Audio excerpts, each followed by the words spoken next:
Assalamualaikum warahmatullahi wabarakatuh. Selamat pagi teman-teman semuanya.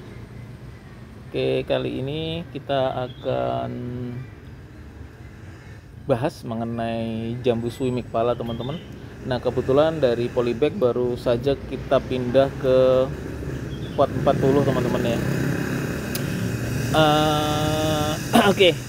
Jadi kita cerita dulu tentang karakter jambu suwimi kepala teman-teman. Suwimi kepala itu kan varian baru setelah jambu kristal putih teman-teman.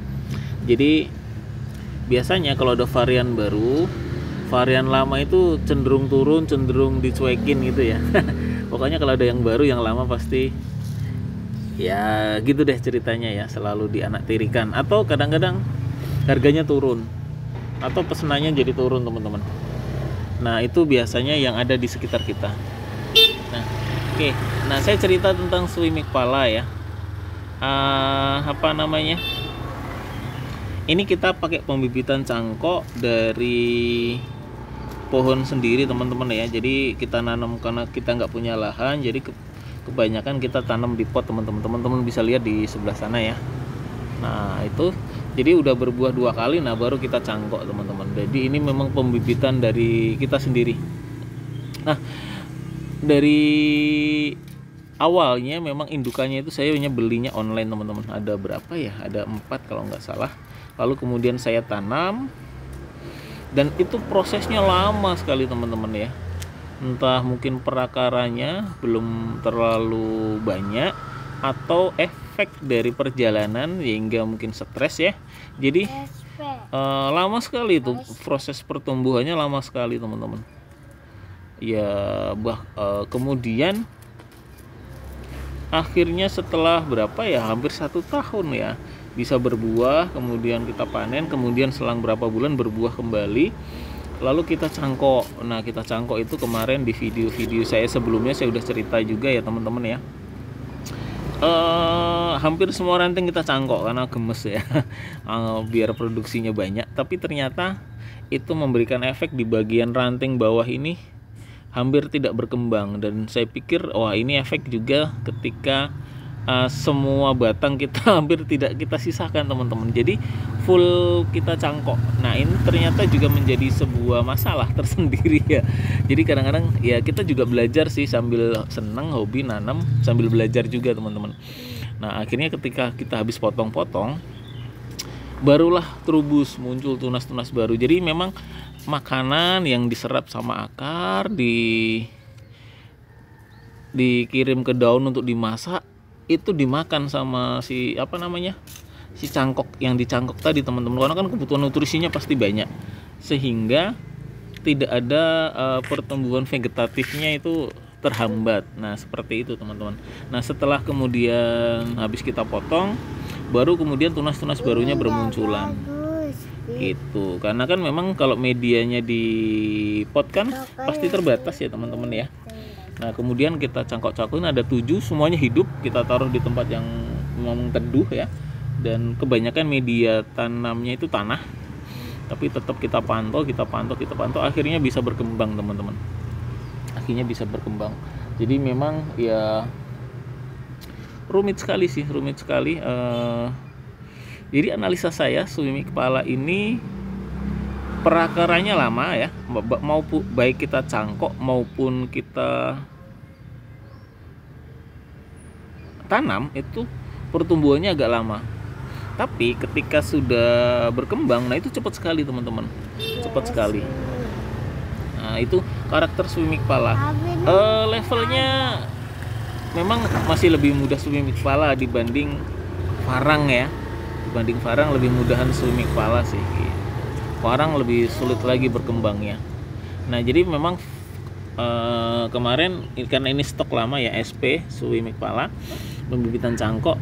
Nah, kemudian kita rapi-rapikan daunnya, ini bekasnya ya teman-teman ya.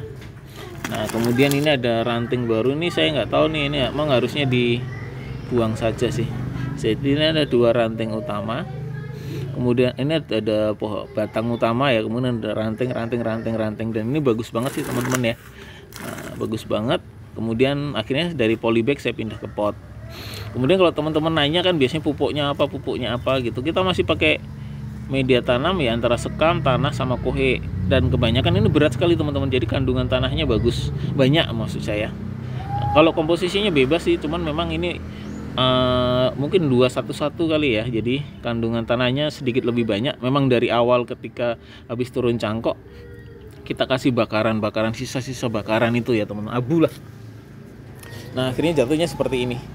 Nah kemudian sudah muncul juga beberapa kali mencoba berbunga, belajar berbunga, tapi akhirnya rontok juga. Nah teman-teman bisa lihat salah satu teknik saya dalam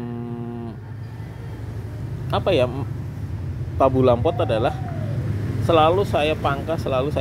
Tujuan saya agar ranting, maksudnya dari bawah dulu, agar perakarannya banyak, kuat, kemudian batangnya besar, kemudian ranting-rantingnya bercabang-cabang sehingga terlihat lebih cantik. Jadi tidak asal tumbuh ke atas saja, tapi saya coba juga pembentukan rantingnya juga saya perhatikan teman-teman. Makanya setiap ada tunas baru setiap saya potek, setiap ada tunas baru pasti saya potek. Tujuannya apa? Belum tentang pembuahan teman-teman, jadi buah itu nanti saja, yang penting pohonnya kelihatan bagus, batang bawahnya besar, kemudian beranting gitu. Karena memang saya tidak mengejar ketinggian, tapi saya mengejar bagaimana agar tumbuhnya itu cenderung ke samping, atau setidaknya akarnya banyak, batangnya banyak, kemudian baru terbentuk. Nah seperti itu teman-teman. Nah ketika semua sudah tercapai, nah baru nanti teknik pembuahan teman. Dengan sendirinya ketika akar banyak, ranting dan batang juga sudah kuat, besar, nah baru proses generatif atau proses pembuahan itu yang saya terapkan teman-teman. Kalau konsepnya, kalau kita kembali ke awal ya, konsepnya tetap sama sih. Jadi di bawah tetap saya kasih lubang, kemudian kena sinar matahari. Tujuan lubang itu adalah memang untuk untuk sirkulasi air. Kemudian memang karena ini kecenderungannya tanahnya banyak, jadi memang agak keras. Jadi takutnya nanti akarnya itu tidak bisa bernapas ya, karena terlalu rapat gitu ya, rongga-rongga di dalam media tanam tersebut, sehingga memang air kemudian sinar matahari itu wajib. Nah ini udah fase pertumbuhan vegetatifnya sih udah oke. Nah ini baru segini teman, kecil, tadinya kecil segini saya cangkok. Ini sekarang udah segini, udah lumayan lah gitu. Nah ini saya masih fokus di pembesaran batang sih. Jadi antara akar, batang, dan ranting itu memang satu sirkulasi. Ketika akar udah banyak, batang membesar, ranting banyak, membesar juga. Nah secara otomatis nanti pohonnya sudah kuat, sehingga tinggal berkembang saja teman-teman. Nah seperti itu ya. Ini bonus saja sih menurut saya, ini hanya sebuah bonus saja. Nah seperti itu teman-teman ya. Jadi tetap unsur keindahan saya perhatikan ya, tidak asal berbuah, kecil berbuah, cepat berbuah, enggak. Nah saya levelnya menaikkan level agar kecil cepat berbuah, tapi saya mencoba juga dari unsur keindahan, dan tentunya itu nanti dari sisi harga juga pasti berbeda, karena memang ini untuk para penghobi. Terima kasih, salam tabu lampot dari kami Kebun Zuhdan.